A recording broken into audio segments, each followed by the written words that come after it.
Assalamualaikum warahmatullahi wabarakatuh.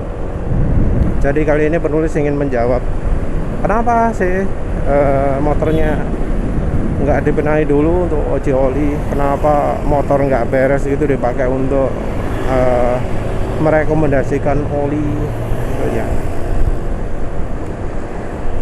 Kalau rekomendasi oli, kenapa kok motornya rusak, kenapa kok motornya sehari ganti 2 kali. Entah mengapa akhir-akhir ini termasuk cukup sering ya penulis dapat protes seperti itu. Sudah nggak ada lagi orang yang ngomong, oh uji oli kok pakai feeling gitu ya. Mungkin karena tahu, karena penulis ini sering ngomong bahwa yang uji pakai lab, emang dia nguji shear stability kah, nguji evaporation loss kah, nguji oxidation stability kah? Kan enggak. Yang diuji itu kandungan aditif. Sementara kemampuan oli itu sangat dipengaruhi oleh bahan dasar olinya. Seperti yang penulis barusan buat videonya ya, dari Infinium kalau nggak salah. Jadi bahan oli itu sangat menentukan kemampuan antioksidasi. Jadi ada bahan A, B, C gitu ya, bisa jauh sekali bedanya. Dan ya semoga itu merupakan tanda bahwa yang protes-protes ini sudah paham bahwa bahan dasar oli itu penting. Mereka sudah nggak bisa lagi pamer-pamer angka uji partikel ya. Uji partikel kan cuma tahu kandungan aditif ya, tapi nggak tahu kemampuan bahan olinya gimana. Percuma ono aditif lek bahan oli ini elek ya. Jadi kalau bahan olinya buruk, aditif itu akan habis. Motor penulis itu ya fuel dilution ya, nggak diperbaiki ya sengaja sebenarnya, karena penulis jadi bisa untuk melakukan review oli lebih cepat. Ada beberapa orang ngomong alasan.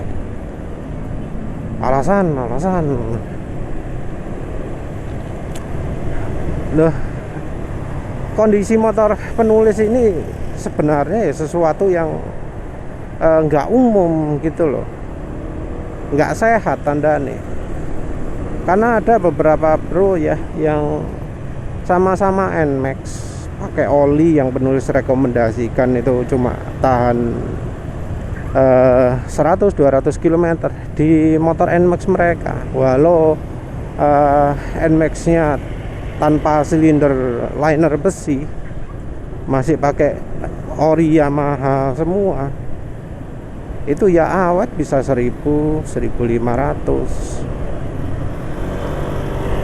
Apa yang penulis alami ini merupakan efek dari lingkungan ya. Yang pertama, penulis itu kalau jalan lebih dari 60 km per jam. Untuk motor matic itu kondisi pemakaian yang cukup membebani ya. Terus yang kedua adalah penulis ini daerahnya panas, pinggir pantai.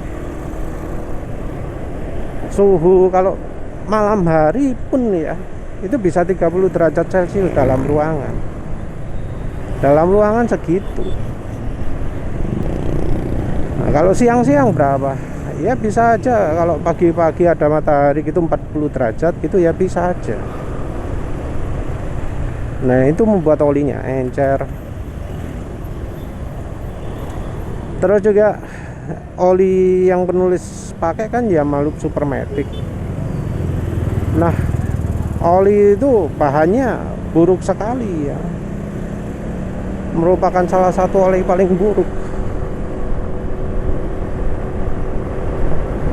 contoh yang penulis paling jelas lihat, selain dari suara mesin sudah kasar di pemakaian 300 km atau 200 km bahkan, motor baru nyis itu ya, aslinya motor itu nggak ada suaranya sama gitu ketika idling, jadi kelotakan, jadi asak-asak setelah 200 km. Itu satu. Yang kedua dari oli gardan, dari oli transmisinya. Nah, oli gardan motor matic Yamaha itu ya pakai oli bawaan ya, Malup juga ya. Betapa kagetnya penulis ketika drain warna olinya sudah coklat mendekati hitam. Penulis sayangnya lupa dokumentasi, saat itu juga belum termasuk gencar ngevlog.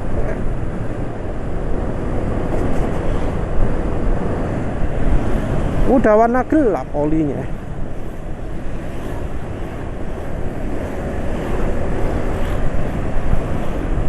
Padahal 200 km loh ya.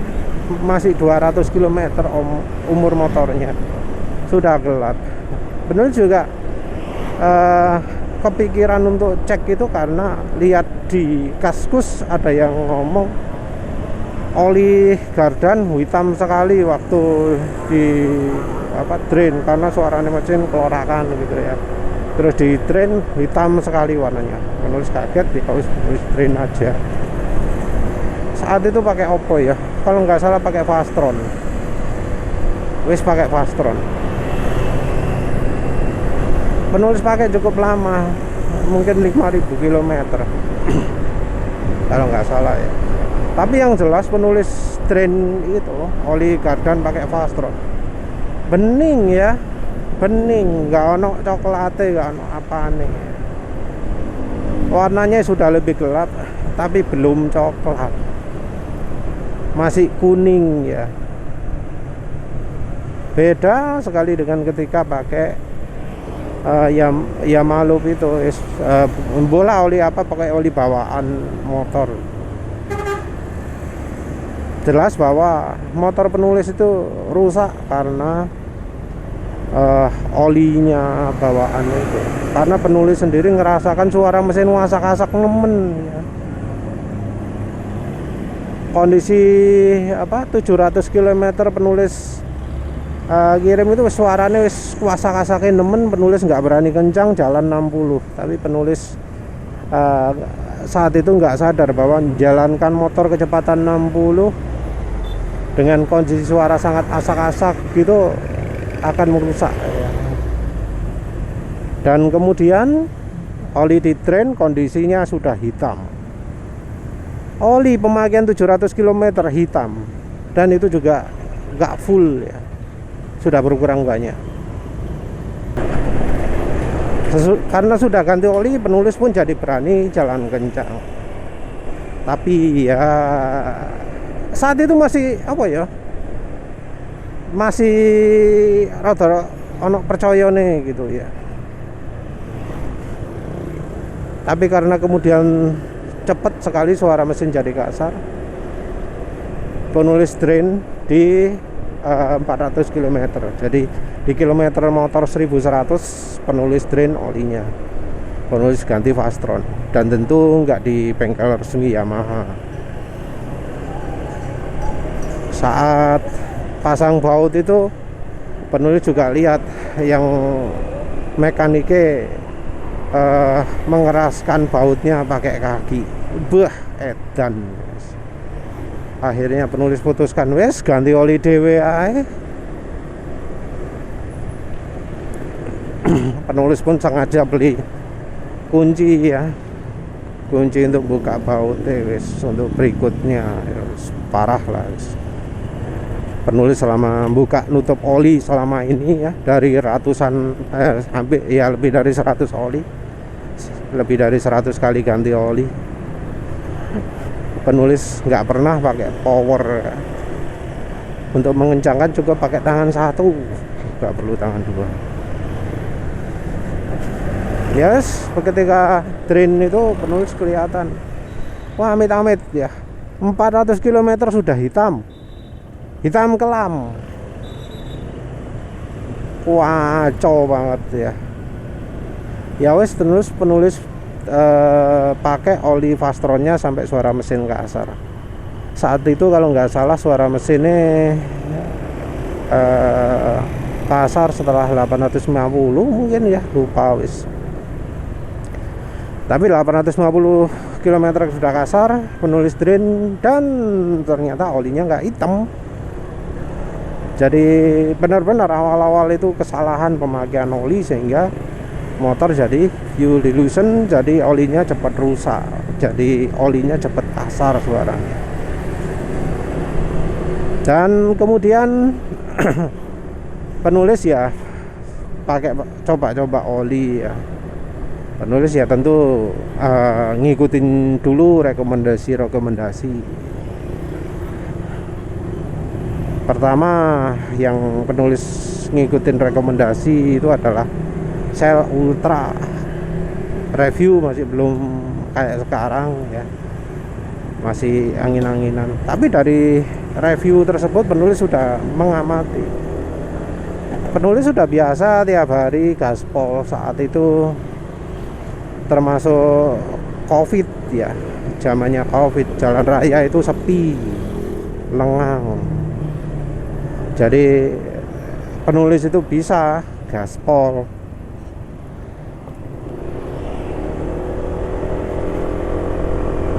Kecepatan ya bisa gitu ya, 113 ketika pakai Fastron.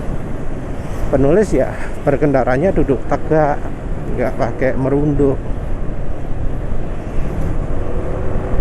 Kalau merunduk ya mungkin bisa 120 berapa gitu ya, tapi penulis berkendaranya tegak, duduk tegak. Setelah ganti Shell Ultra, top speed turun jadi 108. Wah, kaget penulis, kok iso ini. Dicoba bagaimanapun ya tetap duduk tegak, tapi ya gak iso banget. Terus kalau nggak salah pakai Fastron lagi, ternyata balik lagi 113. Jadi Shell Ultra itu merupakan oli pertama yang penulis tahu oli yang mempengaruhi performa. Berikutnya juga nyoba rekomendasi ya, seperti misalnya Amsoil itu oli mahal, oli bagus, full sintetik, macam-macam lah ya.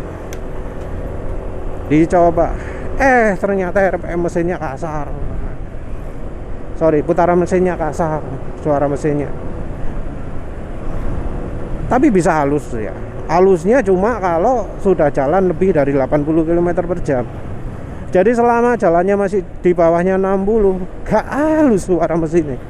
Tapi sekali ngebut, sekali dipakai kecepatan 100, halus ya. Jadi halus terus.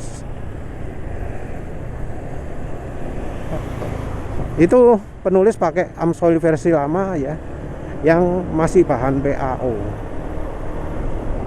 Yang sudah bukan PAO, penulis nggak pernah coba lagi. Olinya sudah habis, sudah nggak ada yang jual lagi.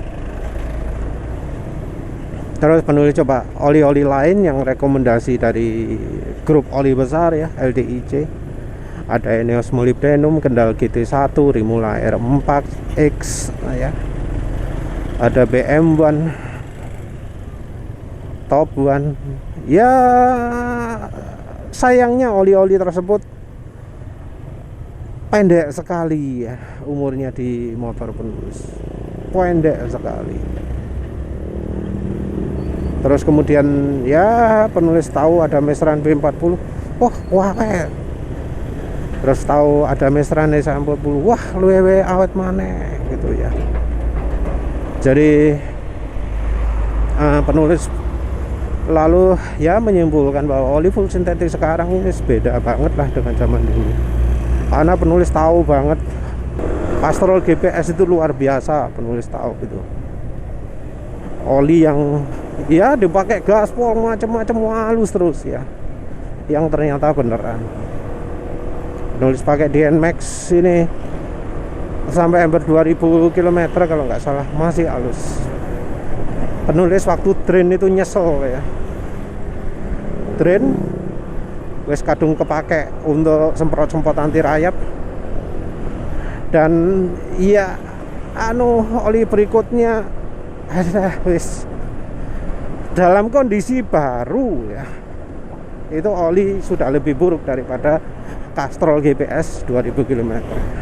Sayangnya olinya sudah punah ya. Dan Castrol yang sekarang wes kan apa-apa nih, jauh sekali. Mau yang Power One, Go Active, GTX, wes sing di air. Kau nak sing bisa podo karo Castrol GPS. Dan penulis ya sampai sekarang pingin ya menemukan oli yang bisa seperti Castrol GPS, cocok ngentalannya dan bisa awet di motor penulis. Tapi ya sayangnya selama ini penulis lebih banyak menemukan oli yang malah merusak motor penulis. Jadi suaranya makin kasar, fuel dilutionnya sekarang sudah jauh lebih parah daripada saat awal-awal ya. Oli dulu bisa sampai 300 km, sekarang wes gak iso. Oli rata-rata dulu 300 km, sekarang 150 lah, 150, 200 gitu, atau bahkan 120. Ya wes lah, itu aja wes. Jadi ya motor rusaknya karena oli, tapi sengaja nggak diperbaiki karena biar bisa review oli. Ya wis itu saja. Terima kasih sudah menonton. Assalamualaikum warahmatullahi wabarakatuh.